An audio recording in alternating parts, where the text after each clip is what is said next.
Selamat malam semuanya. Kembali lagi dengan acara kita pada hari ini. Kita akan berdiskusi mengenai masih di buku yang sama yang ditulis oleh Vel dan pembicara pada hari ini adalah Agnesa Rosien dan dimoderatori oleh Mas Farid ya. Tanpa berlama-lama, saya akan memberikan tapuk kepemimpinan kepada Mas Farid. Silahkan.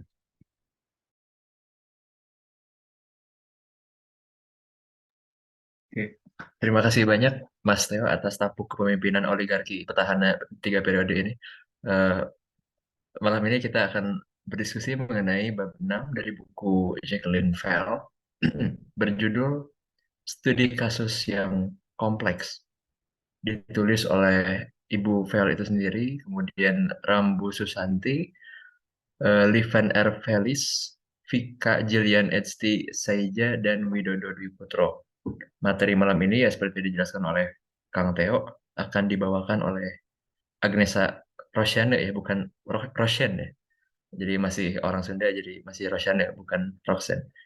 Eh, Agnesa ini sendiri adalah seorang mahasiswa magister ilmu hukum di Unpar. Sekarang sudah memasuki semester ketiga berarti Agnesa ya. Baru memasuki semester ketiga. Kemudian bekerja di salah satu kantor notaris di Bandung. Saat ini sedang berada di Jakarta karena sedang mencari ini pasangan mungkin. Oke, langsung saja, tidak perlu berlama-lama. eh, saya serahkan kepada Mbak Agnesa. Silakan. Saya izin share screen ya, Agnesa. Baik, terima kasih. Ini suaranya bagus kan ya? Oke, selamat malam teman-teman yang sudah bergabung.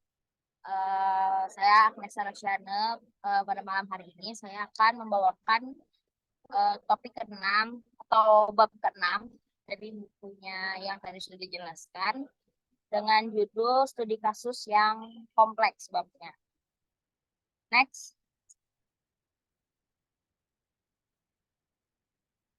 Next, Kak Farid. Nggak, oke. Next. Nggak, yang daftar isi. Oke, pada malam hari ini pembahasannya akan meliputi apa itu studi kasus, kemudian langkah-langkah menggunakan studi kasus, kemudian juga ada mengenai tantangan studi kasus. Terus yang terakhir juga cara mendiskusikan kasus yang dari itu adalah pembahasan-pembahasan yang ada jadi subbab dari bab 6 ini. Nah, langsung aja next. Yang pertama itu adalah apa itu studi kasus.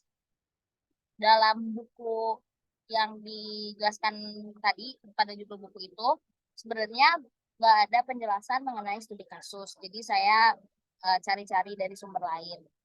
Jadi dari sumber yang saya dapat itu ada menurut Sugiarto, studi kasus itu merupakan jenis penelitian kualitatif yang mendalam tentang individu, kelompok, institusi, dan sebagainya dalam waktu tertentu. Nah, tujuan studi kasus adalah berusaha menemukan makna, kemudian meneliti proses, serta memperoleh pengertian dan pemahaman yang mendalam serta utuh dari individu, kelompok, atau situasi tertentu. Nah, data dari sebuah studi kasus itu diperoleh biasanya itu dengan wawancara, observasi, dan mempelajari berbagai dokumen yang terkait dengan topik yang diteliti. Nah, kemudian kalau ada juga di sumber lain itu menurut Suharsini Arikunto, studi kasus itu adalah pendekatan yang dilakukan secara intensif, terperinci dan mendalam mengenai suatu gejala-gejala sosial tertentu atau gejala-gejala hukum. Nah, kemudian ditambahkan juga oleh sumber yaitu Steak menambahkan bahwa penekanan studi kasus itu sebenarnya memaksimalkan pemahaman tentang kasus yang dipelajari. Jadi misalnya ada kasus, kemudian dipelajari, dicari mengenai masalahnya, kemudian aturannya bagaimana, apa yang bertentangan, seperti itu. Nah, sebenarnya studi kasus ini penting dan bagus karena sebagai mahasiswa gitu ya, apalagi waktu S1 saya tuh ngerasanya pas kalau ada studi kasus tuh seru gitu. Karena studi kasus tuh relate sama yang terjadi. Biasanya kasus-kasusnya tuh juga update. Terus bikin mahasiswa tuh jadi lebih aktif. Jadi ada proses interaksi gitu dalam kalau kita studi kasus, apalagi nanti dituangin misalnya dalam suatu esai atau tulisan gitu kan, berarti kita tuh kayak ngerasain kayak kita tuh ada di dalamnya kasus itu gitu. Nah, dampak positifnya yang dari pengalaman saya sendiri, kalau misalnya ada mata kuliah yang ada studi kasus, itu manfaatnya tuh jadi lebih sensitif aja, sensitif sama gejala itu, karena kan kayak kefilingan gitu ya, apa ya bahasa Sundanya itu kayak kayak aku teh di situ gitu, aku teh di situ jadi ngerasain, jadi jadi aktif gitu, jadi kepikiran kasus itu teh gimana dan lain-lain. Terus juga kalau studi kasus itu dari pengalaman aku sendiri, aku, aku paling senang itu studi kasus itu karena studi kasus itu biasanya nggak cuma ngelihat hukumnya aja, dia itu lebih luas. Misalnya dia juga ngelihat masyarakatnya, sosiologisnya, terus juga bahkan bisa ngerembet ke ekonominya. Jadi kalau S1 ngerasanya studi kasus tuh susah, cuman seru. Nah, studi kasus ini juga sebenarnya udah diakuin ya sama Kementerian Pendidikan dan Kebudayaan RI itu tahun 1993 melalui surat keputusan Menteri Pendidikan dan Kebudayaan RI nomor 17/D/O 1993. Jadi studi kasus ini tuh dimasukin ke dalam kurikulum yang berlaku secara nasional pendidikan tinggi buat bidang sarjana, bidang ilmu hukum di Fakultas Hukum. Nah, studi kasus itu dimasukin sebagai salah satu alternatif penulisan hukum. Jadi sebenarnya kalau dipikir-pikir, kalau udah bikin tugas studi kasus tuh berarti udah hebat gitu. Keren, soalnya bukan hebat sih, tapi effort gitu. Karena studi kasus tuh sebenarnya nggak gampang, tapi dia worth it gitu untuk dikerjakan. Nah, kemudian kalau di buku itu juga dijelaskan mengenai next Farid, mengenai langkah-langkah menggunakan studi kasus sebagai suatu metode penelitian, ya cara meneliti suatu kasus yang diteliti.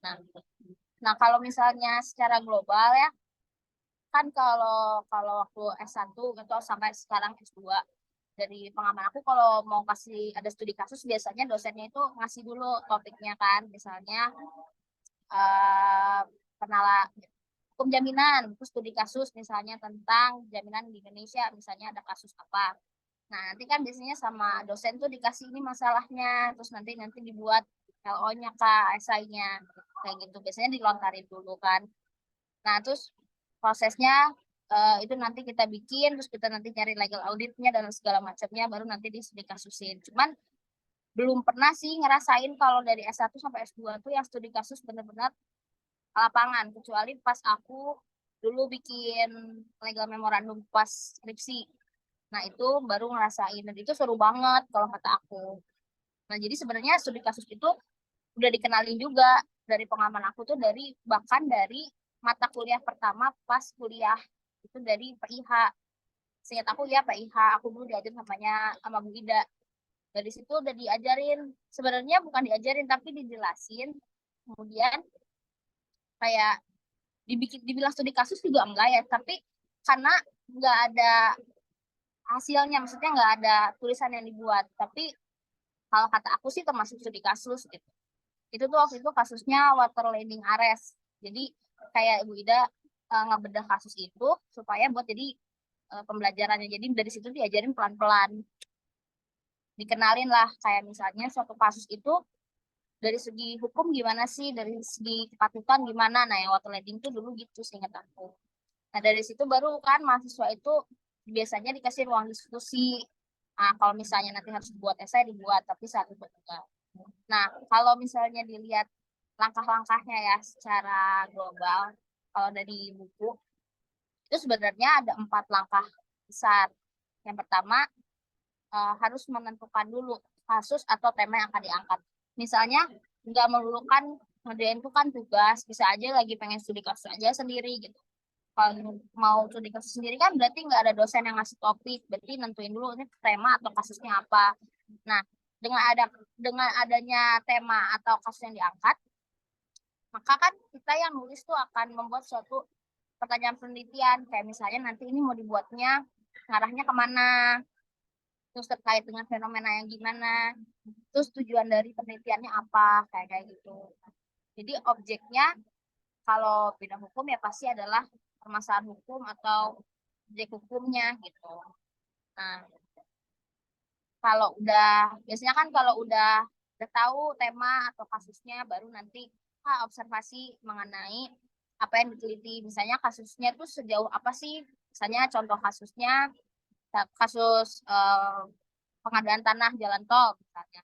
Nah, itu kan juga sebenarnya jadi kasus kan. Nah, itu bisa diolah, misalnya dicari korban ganti ruginya, bukan korban yang belum diganti rugi itu berapa, kayak gitu. Jadi kayak stalking kasus gitu. Nah, terus dari situ baru sambil stalking kan berarti sambil ada langkah kedua, yaitu pengumpulan data. Nah, sebenarnya ada beberapa metode pengumpulan data. Kalau untuk mengerjakan studi kasus itu ada survei, terus interview atau wawancara, terus observasi, ada juga mungkin kuesioner yaitu survei. Nah, tapi umumnya setahu saya belum pernah. Kalau studi kasus biasanya sih wawancara terus ngumpulin data dari hasil wawancara itu. Nah, dari wawancara itu kan dapat memberikan pertanyaan, kita nanya pertanyaan-pertanyaan yang terukur. Nah, dari pertanyaan-pertanyaan terukur itu bisa dikembangkan jadi pertanyaan-pertanyaan yang dikembangkan untuk menggali si kasus itu yang relevan.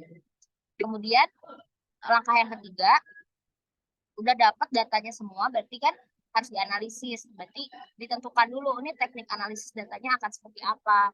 Berdasarkan di buku nggak ada di buku yang tadi, tapi saya coba cari dari sumber lain.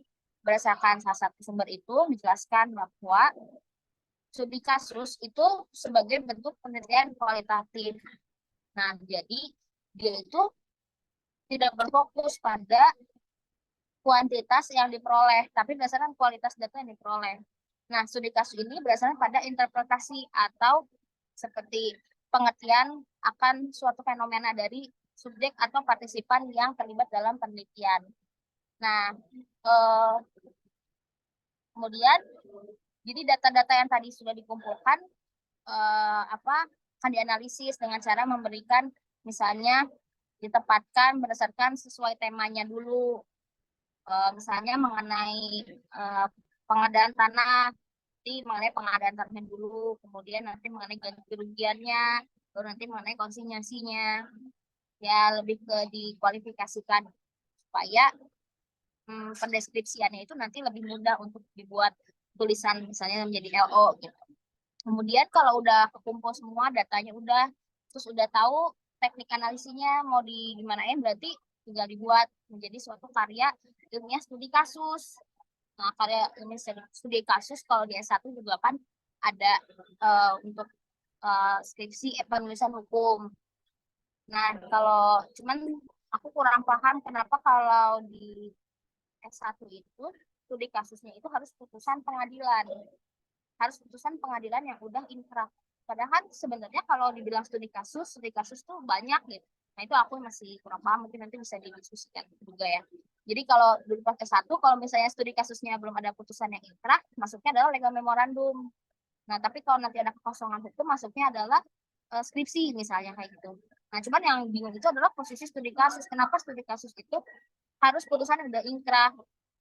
Itu kalau kalau belum, kenapa kan masuknya legal memorandum dan jadinya LO ya. Kemudian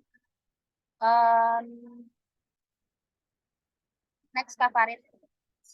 Nah, sebenarnya kalau kalau mau direfleksikan gitu ya, tantangan studi kasus tuh kalau menurut aku ya, karena pas dulu bikin skripsinya adalah legal memorandum, penulisan hukumnya adalah legal memorandum. Jadi menurut aku tantangannya itu sebenarnya dua, ya terlepas dari niat dan tingkat kerajinan seseorang. Jadi yang pertama itu kalau menurut aku adalah kekurangan sumber atau data. Nah, buat yang lagi studi kasus kan biasanya diperlukan data-data, misalnya datanya bisa wawancara, kuesioner, observasi, kemudian data-data yang internal mungkin kalau misalnya melibatkan perusahaan. Nah, itu kan bisa didapat kalau diberikan waktu dan kesempatan sama yang bersangkutan. Tapi kalau nggak diberikan, berarti studi kasusnya seperti apa ya? Mungkin kalau studi kasusnya kasus besar, ya bisa aja mungkinnya nyari-nyari Google, tapi nggak akan sedalam itu kalau misalnya, kalau menurut aku nggak akan sedalam itu kalau misalnya nggak ketemu yang bersangkutan langsung. Nah, itu menurut aku ke tantangan untuk kalau kita mau bikin studi kasus yang pertama.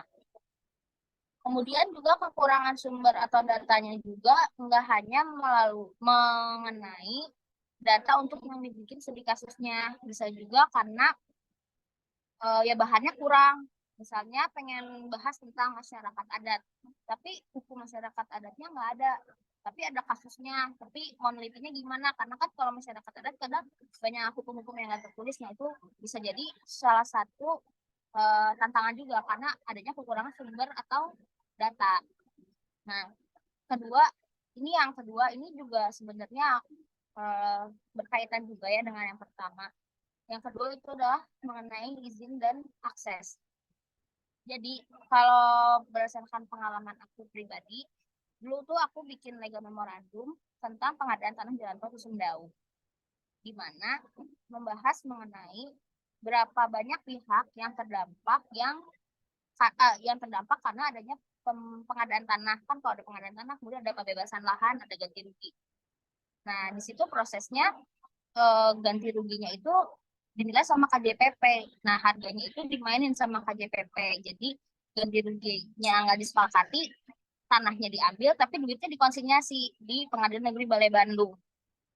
Nah, itu kan untuk dapat data berapa kerugian yang sebenarnya, kemudian berapa luas tanah yang dirasakan sama warga. Karena kalau misalnya cuma lihat dari pihaknya BPN, ya pasti nggak akan sejelas dengan dari pihak korban. Karena korban tuh bukan korban apa, pihak yang terdampak. Karena pihak yang berhak kan yang punya tanah, yang punya data. Nah, kalau misalnya itu kayak perusahaan gitu, dia belum tentu mau ngasih. Kayak itu salah satunya ada salah satu PT dulu di Cileunyi itu eh, disingkatnya adalah PT CKJ. Nah, PT CKJ ini dia punya tanah luas banget. Tapi dia dulu pas aku bikin legal memorandum susah banget buat ngasih data kayak karena dia bilang ada kerugian material, ada kerugian material. Nah, kerugian materialnya tuh banyak banget. Gimana bisa tahu banyak banget dan benar atau salahnya kalau dia eh, nggak mau buka. Cuman akhirnya kalau dibujuk-bujuk ya tiap hari datang ke sana diteleponin gitu akhirnya ya dia ngasih juga sih, cuman kerasa banget itu tantangannya kalau mau bikin studi kasus yang benar-benar langsung urusan sama orangnya tuh gitu, kecuali orangnya yang kayak gampang udah sekalian lah gitu. Kalau misalnya kayak perusahaan itu suka agak susah, kalau misalnya kayak masyarakat adatnya tertutup aja itu juga pasti akan jadi tantangan juga.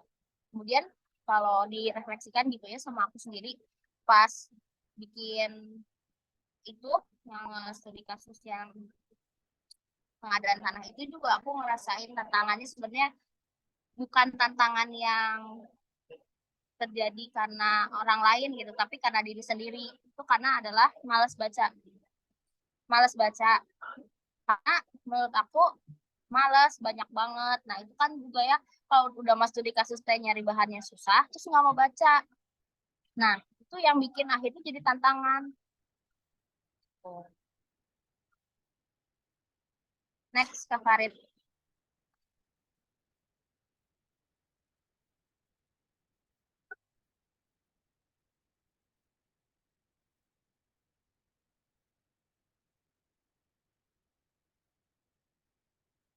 Nah, kemudian dalam buku file itu dijelaskan ada beberapa cara untuk mendiskusikan kasus. Nah, yang pertama itu adalah melalui diskusi tema kemahiran hukum. Nah, diskusi kemahiran hukum ini dilakukan dengan mengikuti 6 langkah pengenalan hukum. Eh, bentar ya, guys. Bentar aja, bentar. Mau ganti net dulu.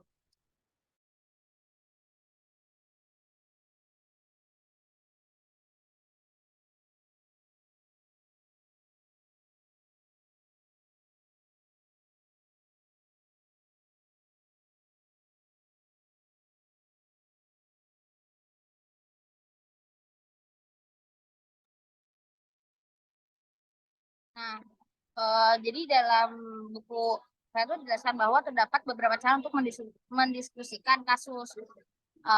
Sebenarnya ada 4, cuman yang akan dibahas tuh 3 pada malam hari ini yang relevan. Yang pertama adalah melalui diskusi tema kemahiran hukum. Nah, diskusi kemahiran hukum ini dilakukan dengan mengikuti 6 langkah pengenalan hukum. Yang pertama itu ada identifikasi fakta untuk menghasilkan struktur kasus guna meyakini kasus yang terjadi. Kemudian menemukan dan mengidentifikasi sumber hukum dan tipenya yang relevan bagi masalah yang dipelajari. Kemudian yang ketiga mempelajari sumber hukum dan menemukan hukum mana serta norma apa yang relevan untuk diaplikasikan. Kemudian membuat peta yang menunjukkan bagaimanakah sumber hukum atau norma itu berkaitan dengan studi kasus atau kasus yang lagi dipelajari. Kemudian mencari alternatif penyelesaian yang memungkinkan. Itu kalau misalnya in case mau dibuat jadi LO ya, mungkin gitu. Nah, terus kemudian yang ke-6 menetapkan pilihan sebagai alternatif dan upaya penyelesaian permasalahan. Itu mungkin lebih untuk buat LO juga. Jadi untuk mendiskusikan kasus tuh ternyata dibutuhkan juga pemahiran hukum. Mungkin kalau untuk mata kuliah itu relate-nya adalah sama MPPH ya. MPPH dan penalaran hukum itu relate karena kalau MPPH dan penalaran hukum itu kan banyak studi kasusnya sebagai tugas dan topiknya itu nggak ditentukan biasanya, jadi bebas. Jadi relate, apalagi mengenai tadi yang legal audit gitu-gitu pas S1 dulu sama Pak Budi itu di mata kuliah penalaran hukum dibahas gitu. Di awalnya dulu sama Pak Budi.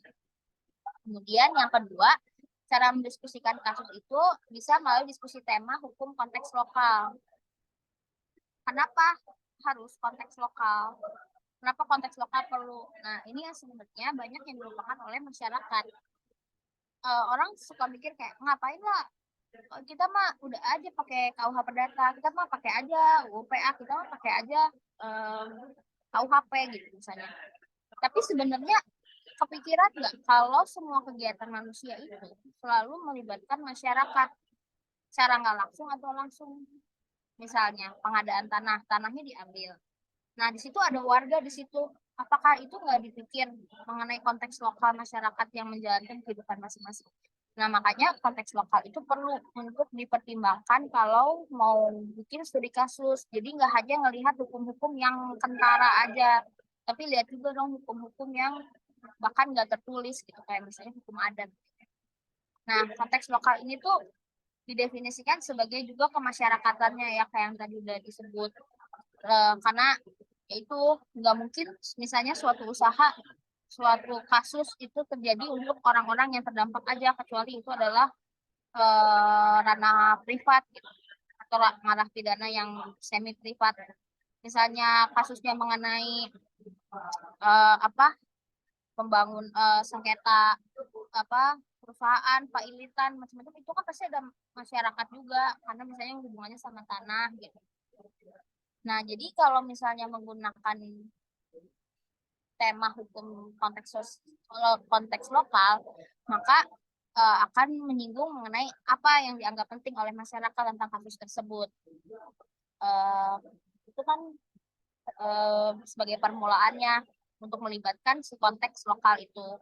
Kemudian apa yang dianggap sebagai solusi yang adil untuk kasus tersebut menurut masyarakat lokal atau masyarakat adat. Kemudian next.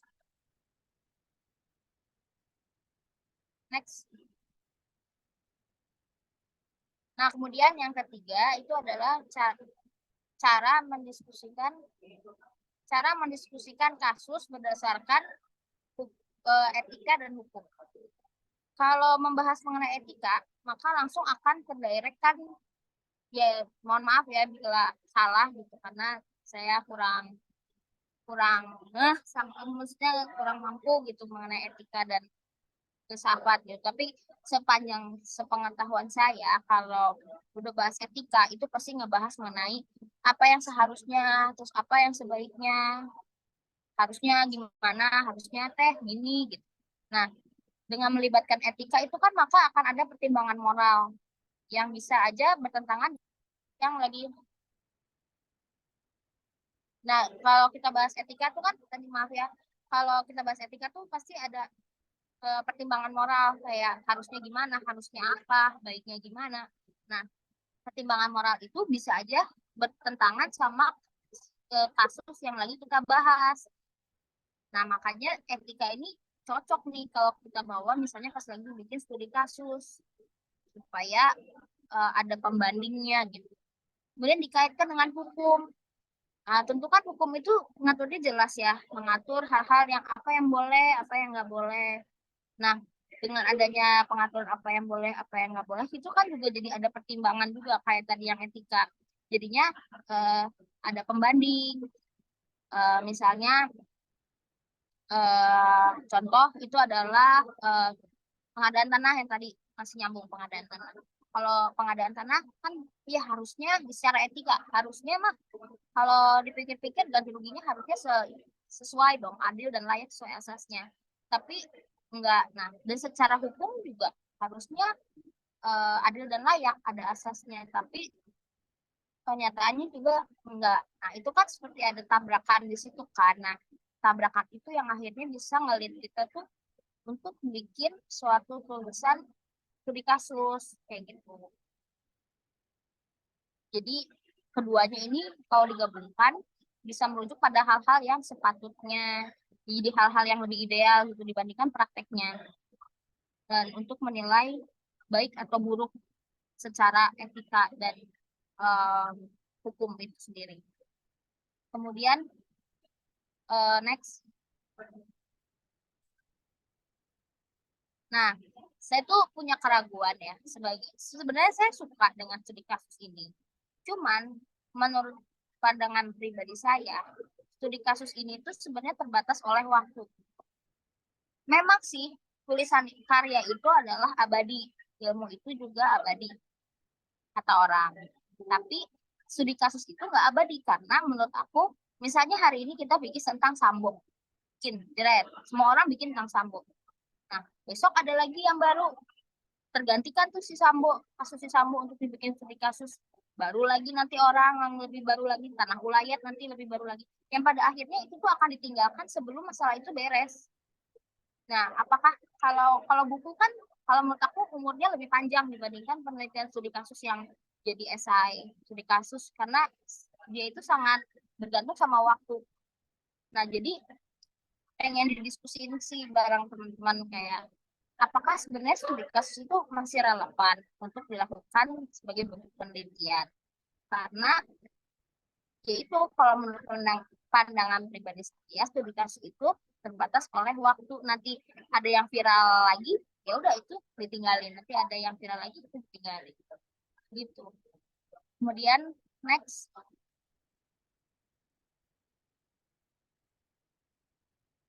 Nah, sekian pemaparan materi dari saya. Terima kasih. Silakan ke Farid. Baik, terima kasih Agnesa. Selamat datang Prof. Sidarta. Baru bergabung sekitar 15 menit yang lalu. Terima kasih Agnesa sudah menyampaikan materi malam hari ini. Tadi beberapa saya catat poin-poin ya, dan saya membaca tulisan file ini gimana ya? Eh, itu berangkat dari kejadian-kejadian di Indonesia Timur ya, karena kan memang Slay ini apa eh, para penulis buku ini kan memang memulai proyeknya di sana kan di Indonesia Timur gitu. Jadi kalau saya nggak salah di sana tuh banyak yang melakukan studi kasus dan ternyata hasil penelitian dari studi kasusnya tuh unik-unik gitu. Makanya oleh Vel dan kawan-kawan didorong lagi supaya bisa melakukan studi kasus yang lebih kompleks lagi. Tapi tadi sebetulnya sebelum ke eh, teman-teman dan Prof, saya tuh ada yang mau disampaikan gitu ya mengenai studi kasus versus skripsi misalnya dalam penelitiannya. Kenapa di Indonesia ini atau setidaknya di Unpar gitu ya, penelitian skripsi itu lebih dianggap sulit dibandingkan dengan studi kasus. Padahal harusnya levelnya sama karena sama-sama penelitian hukum. Nah, kalau ini asumsi saya pribadi, kayaknya di dalam skripsi itu hampir pasti ada studi kasusnya gitu. Tapi sebagai ilustrasi. Sedangkan dalam studi kasus belum tentu ada skripsinya. Atau bukan belum tentu ya, jelas studi kasus bukan diperuntukkan untuk itu. Nah, kemudian barusan menanggapi pertanyaan dari Agresa, sebenarnya ini bukan pertanyaan pemantik ya, tapi tadi lewat pertanyaannya gitu. Kenapa studi kasus itu harus mengenai putusan yang BHT, yang ingkrah gitu? Eh, Mungkin begini, mungkin. Studi kasus itu memang niat awalnya, intensi awalnya adalah untuk memberikan komentar atau kritik kepada putusan hakim. Memang peruntukannya adalah untuk itu. Dan di kita kan memang jarang gitu ya. Saya agak lupa di kita ada beberapa jurnal yang khusus studi kasus gitu, setahu saya ya. Tapi memang jarang. Tapi kalau setahu saya juga di negara-negara yang common law itu studi kasus menjadi menarik karena yang dikomentarinnya adalah putusan hakim yang punya doktrin stare decisis itu kan. Nah, sedangkan kalau legal memorandum intensinya itu untuk memberi nasihat gitu, untuk memberi masukan. Dari kata memorandum itu memo, nota itu kan sifatnya memberi saran kan, memberi masukan. Sehingga masukan itu untuk siapa ya? Untuk orang legal ya, termasuk penegak hukum. Jadi legal memorandum diperuntukkan untuk yang belum ingkrah, kalau studi kasus untuk yang udah ingkrah. Nah, mungkin itu sedikit eh, apa hal yang mau saya sampaikan sebelum ke teman-teman. Nah, sekarang dari Mas Theo atau Neng Alma atau dari Prof. Sidarta, barangkali ada tambahan pertanyaan, masukan? Silakan.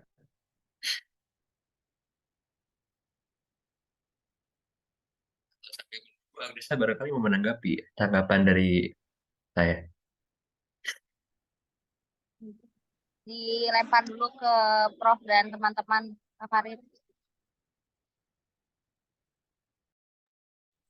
Oke, Saya nanti aja kali, boleh yang baik. lain dulu Prof. ya. Sidarta, Ya, barangkali ada. nggak apa-apa duluan deh yang lain. Oke, oke. Dari ini Ya, ya, makasih. Theo atau dari Alma? Ya, saya mungkin mau bertanya sedikit. Theo, silakan. Jadi, ya ini maaf saya off cam ya. Jadi, saya pernah ditanya saya pernah nanya ke dosen saya waktu di Maranatha dulu. Saya juga nanya pertanyaan saya yang sama gitu kan ya. Kenapa sih anak-anak di Maranatha itu jarang sekali membuat tugas akhirnya tuh berbentuk studi kasus ya? Jadi ada dua faktor sebenarnya. Jadi faktor yang pertama itu dari segi mahasiswanya. Mahasiswanya itu terdoktrin kalau misalkan studi kasus itu buat level mahasiswa yang analisisnya kurang gitu ya. Ya analisisnya kurang. Jadi dia memakai studi kasus atau legal memorandum. Nah, ini juga pernah suatu saat saya juga di metode penelitian hukum, bukan di logika ya, mata kuliah logika. Dosen logika juga bilang secara terang-terangan kalau kalian memilih tugas akhirnya studi kasus atau legal memorandum, maka analisis kalian itu sebenarnya kurang. Karena analisis yang bagus itu harusnya kalian milih skripsi ya. Jadi ada pengkotakan kalau mahasiswa milih studi kasus atau legal memorandum ya LM, maka sudah dipastikan itu mahasiswanya kurang dalam bidang analisis gitu ya. Padahal proses enggak juga ya. Terus ada juga yang bilang bahwa, nah dosen saya juga nih bilang kalau seharusnya studi kasus itu nggak dibuat atau direncanakan untuk mahasiswa S1 ya. Jadi harusnya mahasiswa S2 atau S3 gitu kan. Kenapa? Karena bagaimana mungkin mahasiswa S1 itu melakukan studi kasus. Jadi studi kasusnya itu dalam hal ini bukan ini ya, bukan kasus-kasus mungkin kasus-kasus yang tadi disebutkan oleh Mbak Nesa, tapi lebih kepada putusan hakim, gitu ya. Bukan kasus Sambo, tapi putusan hakim. Nah, dosennya bilang kalau bagaimana mungkin mahasiswa S1 yang belum punya gelar SH gitu ya, dia menganalisa putusan hakim yang hakimnya itu sudah mungkin udah doktor, udah magister, pengalaman hakimnya itu udah banyak gitu ya, jadi nggak relevan. Dan pastinya analisis kasusnya juga itu kurang kurang baik lah untuk bisa menganalisis apakah suatu perusahaan itu bisa dikritik atau enggak. Nah, dia juga sempat bilang kalau ya kayak tadi, kalau di Belanda itu justru yang mengkritik atau yang mengkritik putusan hakim ya studi kasusnya itu adalah para profesor gitu. Nah, saya ingin menanyakan kepada Mbak Anessa ya, jadi dua pertanyaan. Apakah benar gitu? Memang studi kasus itu lebih burukkah dari skripsi atau sama gitu? Kalau misalkan sama ya apa yang bisa menyamakannya? Lalu yang kedua, apakah benar juga kalau misalkan studi kasus itu nggak layak untuk anak-anak S1 itu? Karena si setara analisisnya itu kurang tinggi daripada dari objek yang dianalisisnya. Karena objek analisisnya itu adalah hasil dari mereka-mereka yang sudah punya pengalaman lebih jauh, mungkin 10 tahun udah jadi hakim dan juga punya gelar pendidikan yang lebih tinggi. Seperti itu. Terima kasih. Oke, terima kasih Kang Teo. Jadi ada dua ini ya sebenarnya dua sisi itu menarik. Di satu sisi dibilang bahwa studi kasus itu untuk orang-orang yang nalarnya kurang. Jadi ya udah studi kasus gitu ya buangan gitu. Tapi dari sisi ada yang bilang bahwa studi kasus yang baik itu nggak bisa untuk anak S1 karena masa mau mengkritik yang udah lebih dari dia gitu ya. Padahal ya ini pandangan saya sih itu agak feodal ya. Tapi mari kita dengar tanggapan dari Mbak penyaji. Silakan, Agnes. Baik, terima kasih Mas Theo, Farid. Jadi kalau menurut pendapat aku pribadi, jadi dulu kan aku pas penulisan hukum itu kan aku S1 duluan. Aku itu jatuhnya adalah juga bikin studi kasus, bukan bikin skripsi. Emang dulu tuh orang-orang kalau ngeliat aku ditanya gitu kan, katanya bikin apa? Misalnya aku jawab, dulu tuh aku jawab, aku bikin legal memorandum, tapi dari kasus. Cuman kasusnya belum inkrah, jadinya masuknya legal memorandum. Gitu. Itu kayak, oh LM ya. Terus kayak, ya iya kayak dipandangnya tuh LM ya gitu. Kayak dipandangnya tuh LM kayak udah tugas sehari-hari dibandingkan tesis tuh tesis skripsi tuh lebih berat lah intinya kayak gitu karena skripsi itu banyak teorinya sedangkan LM itu dan studi kasus itu kan lebih ke membahas yang punya aku apalagi yang LM itu berkaitan dengan putusan hanya berkutat sama putusan itu sama dan apa kayak LO gitu jatuhnya memang pandangan orang-orang kayak gitu cuman kalau dari pandangan aku dan teman-teman aku yang bikin LM pada saat itu kita merasakan beban yang sama dengan teman-teman yang bikin skripsi. Mungkin teman-teman yang bikin skripsi itu capek baca buku karena misalnya dia yuridis dogmatis yang misalnya sumber-sumbernya itu adalah buku-buku bahasa Inggris tebel-tebel gitu. Kita kan nggak sedetail itu ya, lebih ke baca putusannya atau lebih ke fokus kasusnya gitu. Tapi kita juga beratnya adalah kita ada sesi kayak misalnya kita harus wawancara ngumpulin data yang harusnya nggak ada yang maksudnya yang privat yang kayak gitu nah itu tuh juga kesulitan buat kita jadi kalau dibilang oh ini apa yang studi kasus itu lebih bawah dibandingkan skripsi cobain aja dulu bikin maksudnya semua penelitian itu punya kesulitannya masing-masing cobain dulu bikin kalau bikin juga kan pasti kalau dibikin tugas aja sekarang sama Pak Budi pasti kan mikir aduh dikasih tugas studi kasus gitu jadi beban berarti kan sebenarnya nggak gampang gitu menurut aku ya nah kemudian tadi tuh yang kedua apa yang kemarin Itu mengenai kepantasan studi kasus di studi S1 ya. Apakah cukup anak S1 untuk studi kasus atau harus S2, S3 dulu baru boleh mengomentari putusan hakim? kalau oke kalau menurut pendapat aku pribadi kalau pembahasannya itu dulu bisa di ini berdasarkan ini ya pengalamannya pas skripsi dulu gitu. Mungkin kalau si studi kasus itu dibikin S2 dan S3 pastinya pasti bakal lebih bagus karena dia pasti bakal pakai teori-teori yang lebih dalam dan ilmu-ilmu yang lebih dalam lagi tapi nggak berarti kalau dibahas sama tingkat S1 itu menjadi tidak pantas karena kan itu toh akan diujikan juga sama dosen-dosen dulu sama dosen-dosen penguji gitu ya jadi kalau menurut aku pantas-pantas aja sesuai ibaratnya sesuai skopnya sesuai ruangannya kalau ruangannya adalah ruangan S1 ya berarti jangan pakai ukuran S2 untuk menilai studi kasus yang dibikin sama S1 mungkin tapi kalau misalnya dibilang pantas ya pantas-pantas aja sesuai kelasnya gitu jadi mungkin itu aku pernah sih dibilangin gitu juga dulu sama kayak ada orang gitu, bukan anak Unpad sih. Dia bilang kayak, emangnya S1 bahas skripsi nyambung otaknya, katanya gitu kan, kata kata aku teh ya. Ya nyambung-nyambung aja, kalau misalnya bisa disambung-sambungin kenapa harus nggak nyambung ya, anakku kan anaknya suka bercanda gitu ya, jadi memang suka direndahin kayak gitu. Cuman cobain aja bikin seru kok, maksudnya nggak, dia nggak kayak cuman bikin esai 1 lembar gitu, enggak, buktinya kalau memang itu mudah banget pasti udah dihilangin dari kurikulum, tapi nggak dihilang-hilangin berarti kan ada penilaian tertentu yang menilai bahwa itu bagus gitu. Itu kalau kata aku ya. Ya, Udah terima selesai. kasih ya, Agnes. Kang Teo ada tanggapan balik? Ya, eh, tapi itu menarik ya. Saya juga setuju ya dengan Mbak Agnesa.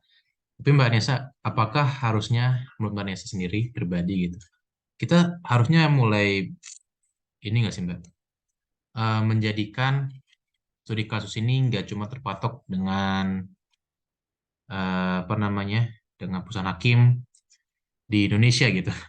Apakah kita juga bisa sebagai mahasiswa Indonesia gitu ya, kita menganalisis hakim keputusan yang luar negeri sekalian gitu. Atau memang ya fokusnya itu memang buat dalam negeri, nggak luar negeri. Karena kan kita hukum Indonesia misalkan seperti itu. Tapi bisa nggak sih kita dimungkinkan? Kayak contohnya ya, saya baru tahu nih di Kanada itu ternyata hakimnya itu sudah mulai menafsirkan kalau misalkan seseorang ngasih perjanjian gitu ya lewat WA misalkan ya. Terus orang yang dikasih perjanjian itu jawabnya pakai emoticon jempol gitu ya. Jempol yang oke gitu ya. Jempol ke atas gitu. Nah, Hakim Kanada mengatakan bahwa berarti itu sudah terjadi, sudah diterima perjanjiannya, jadi sudah ada perjanjian di situ. Nah, bisa nggak sih kita menganalisis kasus seperti itu, putusan hakim luar negeri, atau memang kita fokusnya ya udah dalam negeri aja gitu? Silakan langsung aja, Agnes. Jadi maaf lagi di luar, jadi maksudnya KPO bisa nggak kita bikin studi kasus yang ada di luar negeri gitu ya? Ya, seperti itu. Kasusnya tuh di luar negeri, diputus sama hakim luar. Oh ya, oke. Ini setahu aku ya, tapi nanti mohon dikoreksi oleh Prof. Sidarta. Mungkin bisa-bisa aja ya kalau dibikin gitu, tapi mungkin effortnya gede gitu. Tapi belum pernah aku belum pernah tahu gitu ada yang seperti itu. Tapi harusnya sih bisa ya menurut aku, tapi belum pernah lihat gitu. Itu katanya nanti dikoreksi mohon sama Prof. Sidarta. Oke, Oke, terima kasih thank you. Agnes. Tapi itu sebenarnya emang nggak ada larangannya ya. Contoh aja Waterloo Ares atau Hohenlohe itu kan studi kasus dari Belanda kan. Dan itu Ya. membantu perkembangan hukum di kita juga gitu. Jadi nggak. Tapi emang kalau dalam konteks penelitian, tugas akhir ya memang belum pernah lihat ya yang dari luar. Nah ini Mega sudah resign. Nggak? Baik, terima kasih. Pertanyaan Mas Teo menarik. Maaf ya, saya ini putus nyambung, soalnya lagi di jalan. Berhubungan dengan studi kasus dari putusan luar, kemudian diteliti atau menjadi penelitian di Indonesia untuk jadi studi kasus. Saya dulu pernah waktu ngambil kelas penalaran, perbandingan hukum sama Patristam, itu tuh disuruh membandingkan sistem hukum di luar sama sistem hukum di Indonesia dari kasus-kasus yang ada. Nah, waktu itu tuh kan kebetulan tugasnya per kelompok. Kebetulan kelompok saya tuh ngambil dari Singapura dibandingkan sama hukum di Indonesia tentang kasus marital rape atau pemerkosaan dalam perkawinan. Nah, waktu itu tuh saya kalau misalnya kita melihat dari peraturan perundang-undangan yang ada di Singapura atau kayak pakai penal code kalau nggak salah waktu itu di Singapura, itu tuh marital rape-nya itu ternyata diatur seteliti itu sampai kayak mendefinisikan bagaimana pemerkosaan dalam perkawinan itu bisa didefinisikan seperti kayak ada penetrasi dan lain sebagainya. Sedangkan kalau misalnya melihat dari peraturan perundang-undangan di Indonesia yang mengatur tentang pemerkosaan dalam perkawinan itu belum ada, cuman kayak dibahas secara singkat bahwa tidak boleh dilakukan kekerasan dalam perkawinan dan lain sebagainya seperti itu. Dan itu juga kayak kemudian bisa menjadi sebenarnya bisa digunakan untuk menjadi bantuan agar mungkin di Indonesia karena kan sekarang kita lihat ya banyak kasus-kasus kekerasan dalam rumah tangga terjadi, mungkin bisa jadi pembelajaran juga dan bisa menjadi panduan untuk membuat peraturan perundang-undangan seperti itu. Terus waktu itu juga sempat ketemu sama ada orang yang lagi penelitian di wilayah saya, itu ternyata dia kuliah di luar dan dia itu disuruh membandingkan sistem pengadilan atau hukum acara di beberapa negara, salah satunya adalah di Indonesia gitu. Dan saya rasa studi-studi kasus seperti itu tuh penting gitu, kayak maksudnya bisa aja dilakukan ada kasus di luar dan menggunakan perbandingan hukum untuk menjadi penelitian di Indonesia kayak gitu. Terima kasih. Oke, terima kasih Mega. Ini menarik ya, studi kasus tapi metodenya menyinggung-nyinggung perbandingan hukum. Silakan Agnesa. Iya, aku juga ingat Kak Mega dulu sama Patristam pas S1 pernah dibilang kayak studi kasus tapi pakai perbandingan hukum. Cuman dulu aku kan eh, agak lupa juga ya kasusnya tuh apa, tapi kayaknya kasusnya mirip deh. Cuman kayaknya ya karena aku belum pernah mencoba dan belum pernah masuk ke situ, jadi menurut aku sulit. Cuman outputnya pasti akan bagus karena udah masuk di kasus kan ya, relate gitu. Terus udah gitu teh dibandingin lagi tuh teh kan sama punya yang lain, negara lain. Ya pasti akan lebih kompleks. Cuman ya itu mungkin menjadi tantangan gak sih, kayak misalnya data-datanya gimana gitu-gitu kan, karena meskipun udah digital juga kan masih ada keterbatasan gitu. Gitu Kak Farid, Kak Mega, menurut aku. Baik, Agnesa. Oke, Terima pasti. kasih. Mega ada tanggapan lain? Cukup Kak Farid, itu aja dulu untuk sementara. Oke, terima kasih Mega. Tapi ini kembali lagi ke pertanyaan Theo, ya. Saya pikir-pikir, kalau studi kasus itu, kita misalkan mengkritik hakim, hakimnya udah doktor, berarti minimal kita dokter dulu kalau mau mengkritik dia. Kalau kayak gitu, apa ya, S1 skripsi pun nggak pantas. Karena sebenarnya kalau skripsi kan kita ngomentarin masalah hukum ya. Yang membentuk hukum di kita, minimal kan sarjana. Misalkan DPR gitu ya, anggota DPR kan minimal sarjana gitu. Masa kita mau mengomentari sarjana gitu kan? Artinya kalau cara pemikiran seperti itu, kayaknya nggak akan pernah ada penelitian hukum di S1. Menurut Theo gimana? Iya, jadi pada saat pertama kali saya mendengar komentarnya dosen saya itu, saya juga ada something wrong gitu ya. Ada satu hal yang, kayaknya nggak pas nih.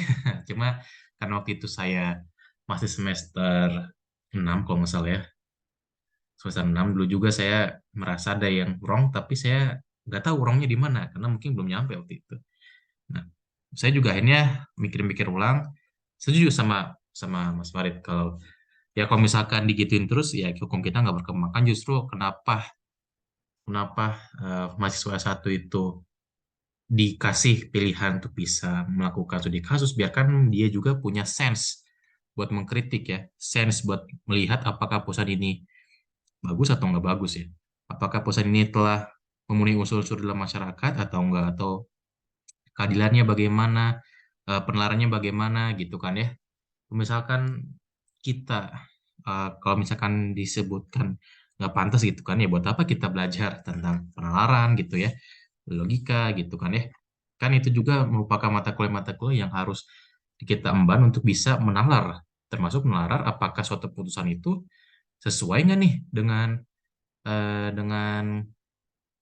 keadaan hidup di masyarakat, dengan keadilan gitu ya. Contohnya misalkan keputusan SEMA tentang pernikahan berbeda agama itu dilarang.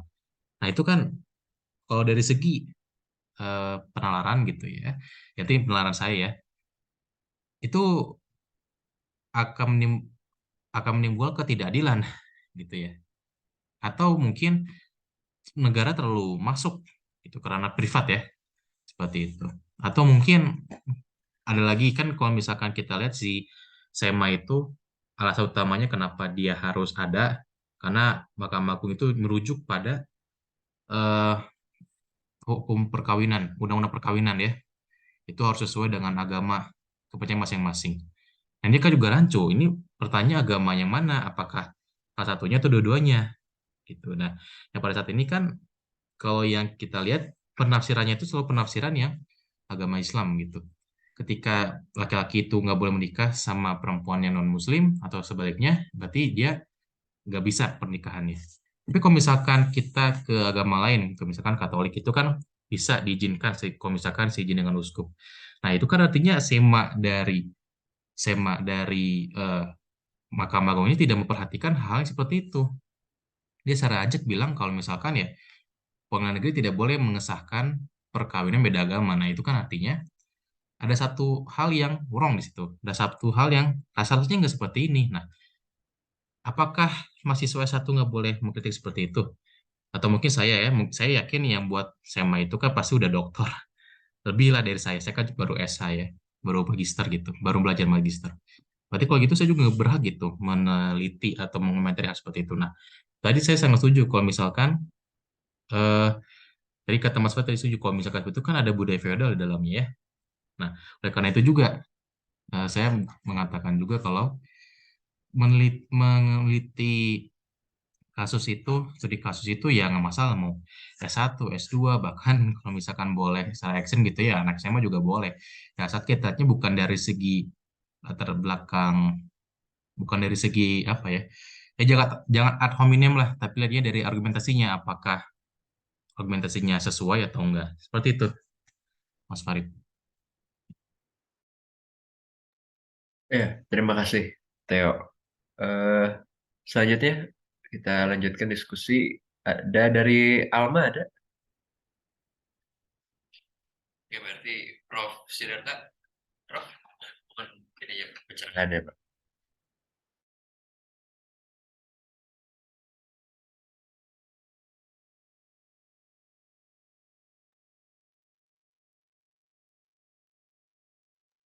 Halo, kedengaran suara saya?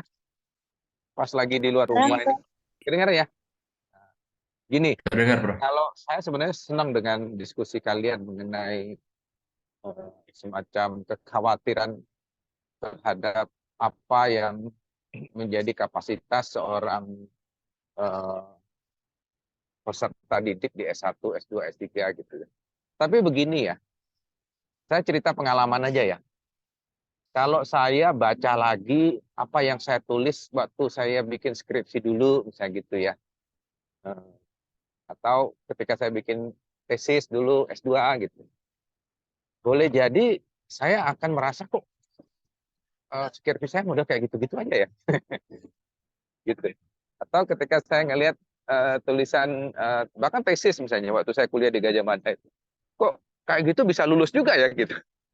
Itu artinya nanti teman-teman akan ngalami juga hal yang sama ketika nanti sudah ngambil S2 setelah lama ya, terjun di dalam dunia praktek gitu. Kita ngambil S3 itu pasti akan mengalami hal seperti itu. Jadi jangan mengukur baju kita dengan baju orang lain gitu ya. Itu bisa jadi akan terasa kok kesempitan atau kedodoran. Dan tidak perlu khawatir, kalau kita menggunakan cara berpikir gitu kan pasti teori Newton nggak bakal bisa diturunkan atau teori Einstein nggak ada yang gugat. Gitu.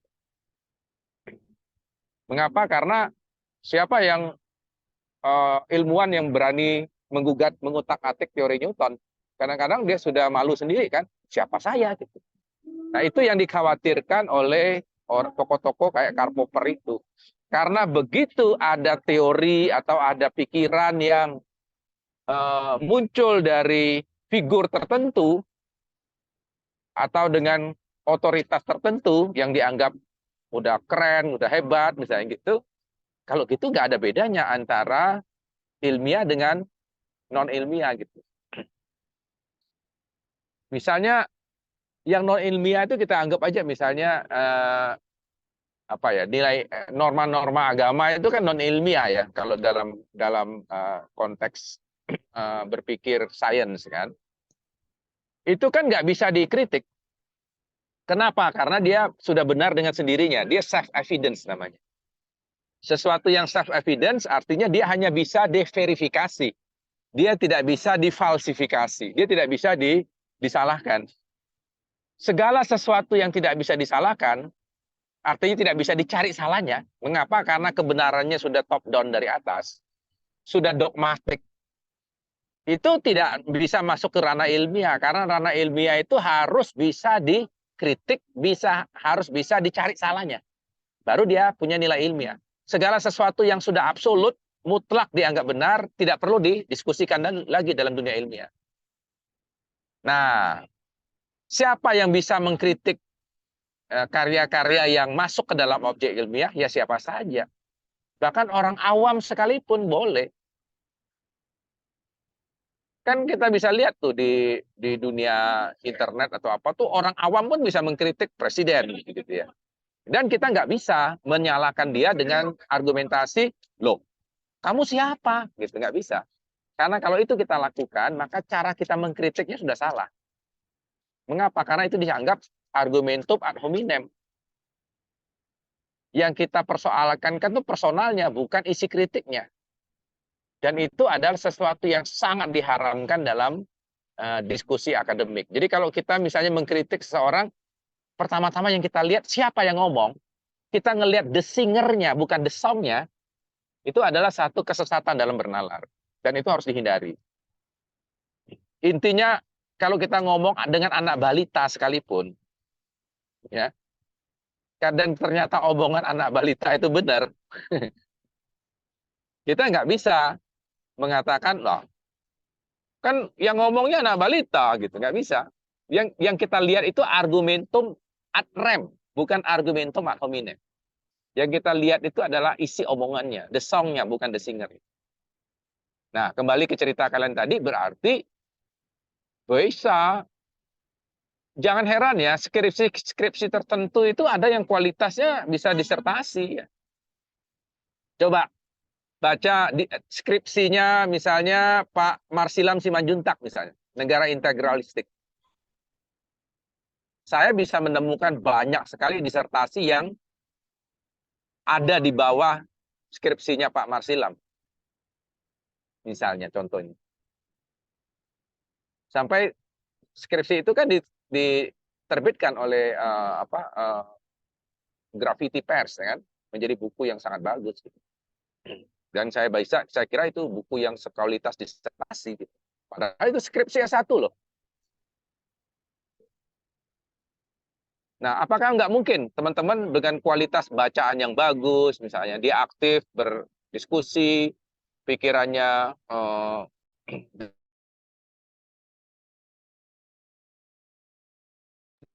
sampai ke sana gitu. Jadi jangan khawatir ya. Jadi S1 mengkritik para hakim silakan. Gitu. Baik, terima kasih banyak Prof atas tanggapannya. Silakan Agnesa. Ada ini tanggapan lain. Halo, Iya, Kak Farid. barangkali mau menanggapi? Halo, Seperti itu. Oke, itu saya kira ya. baik Prof, terima kasih Prof.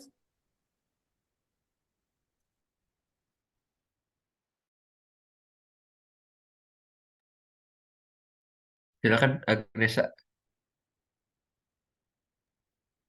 Iya, jadi berarti puji Tuhan ya kalau misalnya boleh, karena kan memang menanggapi yang tadi kata Prof, memang orang tuh sukanya nilai kayak emang masih S1 bisa ya gitu, S2 bisa ya.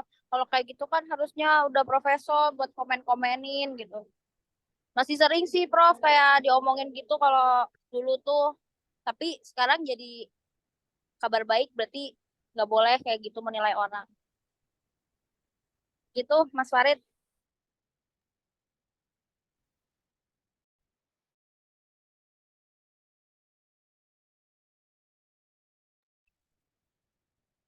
Masih off cam or off mic?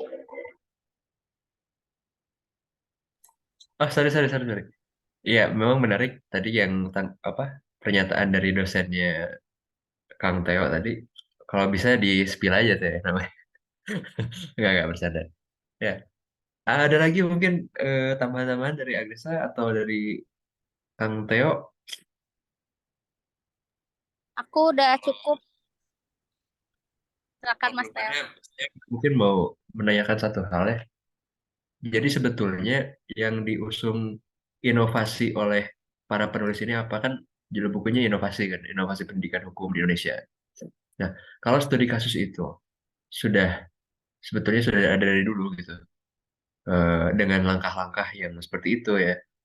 Lalu yang menjadi inovasi di sini menurut para penulis ini apa gitu inovasinya? Mungkin Agresa bisa menjelaskan sedikit.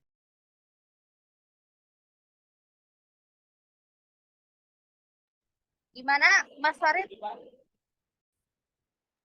Inovasi yang ditawarkan oleh para penulis ini apa gitu mengenai studi kasus? Karena kan judul bukunya Inovasi Pendidikan Tinggi Hukum. Artinya ada hal yang kebaruan yang ditawarkan oleh para penulis dalam studi kasus ini. Sedangkan studi kasusnya sendiri kan sebetulnya sudah metode yang lama kan udah ada tuh di kita. Begitu, Cak. Silakan, Cak. Oh, mungkin kalau kata aku mah inovasinya dibuat aja studi kasusnya karena studi kasus kan relevan, lebih lebih relevan gitu sama waktu yang terjadi gitu sama yang lagi ongoing gitu. Jadi kalau kalau itu sebenarnya buat mendobrak kayak yang tadi Mas Teo bilang ya, kan kata Mas Teo itu suka direndahin gitu. Nah mungkin tujuan dari penulisnya tuh mau ngomong itu, cek aku mah. Oke. Tapi dengan adanya studi kasus ini, gimana sih, Prof? Misalnya sebagai seorang hakim itu, misalnya ada hakim, kemudian dikritik putusannya gitu oleh, karena kan memang di Indonesia jarang yang mengkritik putusan hakim, setahu saya gitu ya. Tidak seperti di negara-negara yang ya yang common law gitu. Nah, kalau misalkan ada satu hakim putusannya itu katakanlah keliru atau ya tidak pas lah, kemudian dikritik tuh oleh para akademisi hukum, dijadikan tulisan apa tulisan hukum atau jadikan artikel dan sebagainya. Itu apakah bisa membantu juga sebenarnya untuk hakim-hakim di Indonesia memperbaiki diri gitu, terutama mengurangi juga suap misalnya. Karena hakim ya bisa jadi kan dia memutuskan sesuatu secara tidak logis karena dia nerima suap. Nah, dia akan menghindari itu karena dia tahu bahwa pertimbangan hukumnya nanti akan dikritik habis-habisan nih kalau misalkan saya nggak logis. Kira-kira itu gimana ya? Mungkin menurut Prof atau teman-teman di sini ada yang bisa menanggapi.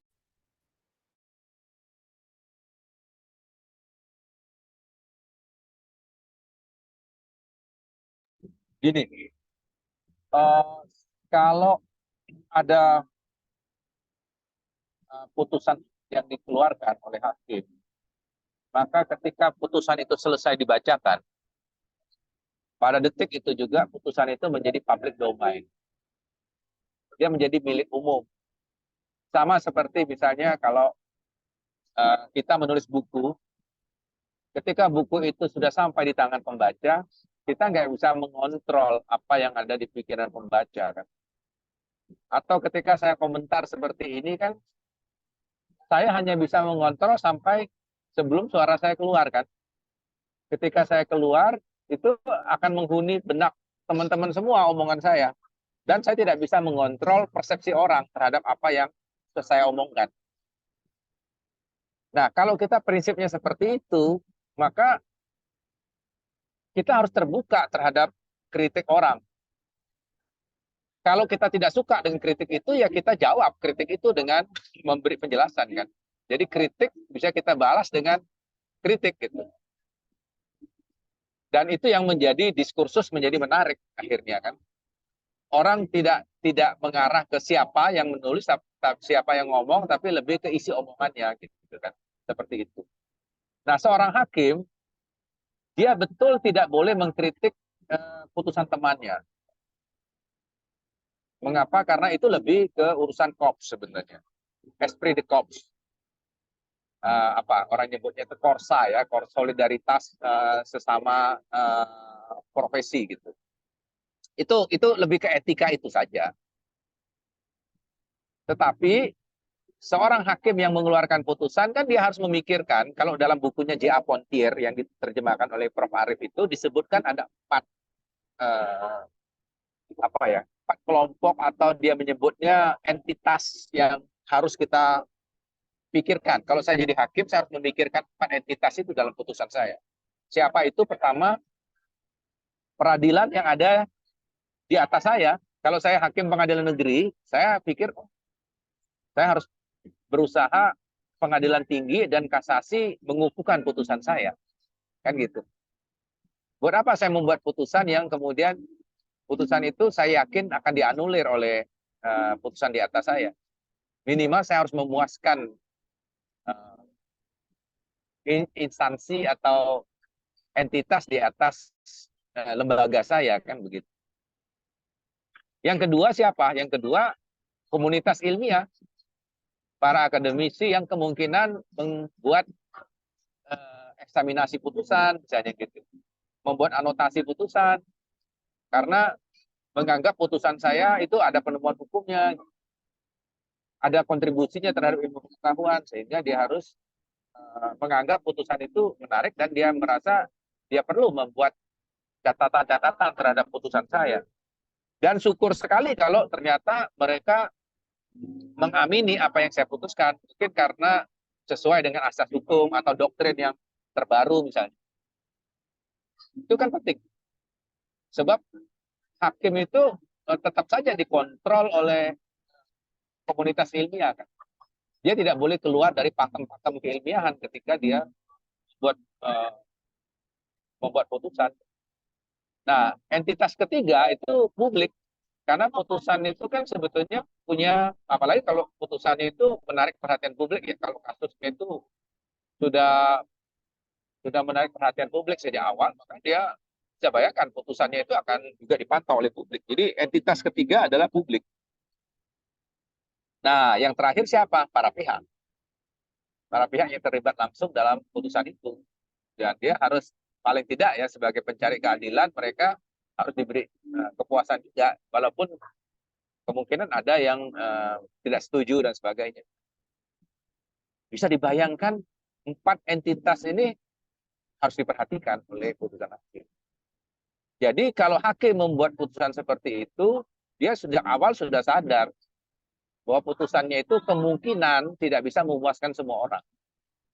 Karena tidak bisa memuaskan semua orang, dengan sendirinya dia akan kembali ke hati nuraninya, kan. Buat apa dia punya target memuaskan semua orang kalau dia sendiri tidak yakin dengan putusannya? Makanya kalau putusan, terutama putusan pidana, ya itu selalu ada kata-kata, kan, secara sah dan meyakinkan. Sah itu artinya secara hukum formal dia bisa bertanggungjawabkan. Meyakinkan artinya secara personal, secara subjektif dia tidak bertentangan dengan keyakinan dia, dengan suara hatinya, dengan pemahaman keilmuannya. Itu seperti itu kira-kira. Nah, ini tadi pagi saya baru saja menatar program sertifikasi hakim-hakim hubungan industrial ya, secara online. Pesertanya ada sekitar 80 orang. Ada satu hakim yang bilang begini, Pak, buat apa kita membuat penemuan hukum dan sebagainya kalau menurut dia secara pembuktian itu sudah kuat sekali, kata dia. Karena menurut dia pengadilan hubungan industrial itu kan seperti peradilan perdata gitu cara pembuktiannya. Dan hukum acara perdata itu menggunakan pendekatan formal, kebenaran formal gitu. Kita baru perlu bersusah payah melakukan penemuan hukum dan sebagainya kalau kasusnya pidana, kata dia. Itu ada kebenaran material. Jadi kalau secara formal itu sudah pasti siapa yang dimenangkan, ya kita tinggal menangkan aja. Kira-kira begitu cara berpikir dia ya. Nah,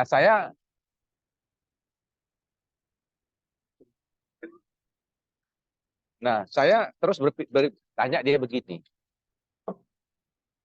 Kamu kalau membuat putusan, saya bilang, pakai irah-irah, pakai kepalanya apa? Kepala putusannya. Kan demi keadilan berdasarkan ketuhanan yang Maha Esa kan. Kalau pakai demi keadilan berdasarkan ketuhanan yang Maha Esa, berarti kamu itu menggunakan pendekatan material, bukan pendekatan formal. Karena Tuhan itu berbicara sesuatu yang secara formal, secara substansial, secara formal, bukan secara substansial gitu. Maaf, secara formal. Itu tidak terlalu penting gitu. Jadi kalau mau mencari kebenaran itu adalah kebenaran formal saja dan itu dianggap hukum, ya sudah, tulis saja demi keadilan berdasarkan hukum positif sudah. Atau demi keadilan berdasarkan formalitas hukum. Titik. Jangan pakai embel-embel ketuhanan yang Maha Esa. Itu maksud saya. Jadi dari situ kelihatan bahwa baik kamu mengadili kasus perdata, kasus pidana, sama pendekatannya harus tetap pendekatan material. Nah, kira-kira itu ya yang bisa saya sampaikan. Terima kasih banyak, menarik sekali. Dari teman-teman yang lain ada tanggapan atau mungkin pertanyaan yang lain? Theo atau Alma? Oke, saya cukup dulu, Mas Farid. Masih di sana? Sih aku udah cukup. Oh, dari Alma gimana, Alma? Ada tanggapan? Mas Farid, Iya, Bro. kalau kalian sudah ini, saya nanti minta waktu kira-kira beberapa menit untuk ngomong sesuatu ya ke kelompok kita ya, kelompok pembaca kita ya. Oke, siap, Prof. Ini juga karena memang sudah tidak ada tanggapan-tanggapan lain, tidak ada pertanyaan-pertanyaan lain. Sepertinya kita akhiri diskusi kita. Tapi barangkali dari penyaji, dari Agnesa, ada yang mau disampaikan sebagai closing statement? Silakan. Baik, terima kasih untuk teman-teman dan juga Prof. Sidarta untuk kehadirannya. Mohon maaf bila ada kesalahan kata. Terima kasih. Terima kasih banyak, Agnesa dan Prof. Sidarta, Theo, Alma, dan tadi ada Mega juga. Terima kasih banyak sudah menyempatkan untuk hadir. Mohon maaf kalau ada kesalahan. Saya kembalikan ke MC, ke Kang Theo. Baik, terima kasih Mas Farid. Dan jangan lupa Bapak Ibu sekalian, minggu depan kita masih akan berdiskusi. Dan diskusi kita akan dipimpin oleh Mbak Mega ya, kalau tidak salah. Baik, kalau begitu, mereka tutup dan kita lanjutkan ke acara selanjutnya. Terima kasih.